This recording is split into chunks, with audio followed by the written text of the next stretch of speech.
Serbiyada keçirilən U23 Avropa çempionatında Azərbaycan-Yunan-Roma güləşi millisinin üzvü Elmin Əliyev qızıl medal qazanıb. İdmançı İdman.bizə verdiyi müsahibədə bu uğurun onun həyatında ən böyük nailiyyətlərdən biri olduğunu bildirib və bunun gələcək üçün güclü motivasiya yaratdığını qeyd edib. 20 yaşlı güləşçi adının nənəsi tərəfindən seçildiyini, ailədə isə sadəcə Elmin kimi çağrıldığını deyib. O, qələbədən sonra ilk olaraq yaxınlarının onu təbrik etdiyini və həmin an onların səsini eşitməyin onun üçün ən dəyərli hiss olduğunu vurğulayıb.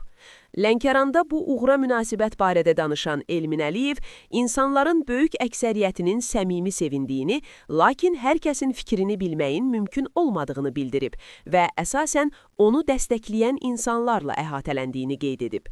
Güləşçi qələbəni əsasən xalça üzərində qeyd etdiyini, alkoqoldan istifadə etmədiyini və hətta ən böyük uğur anlarında belə bu prinsipinə sadiq qaldığını söyləyib. O, bu qızıl medalın təkcə onun deyil, ailəsinin və məşqçilərinin də böyük əməyi nəticəsində əldə olunduğunu vurğulayıb və onlara təşəkkür edib.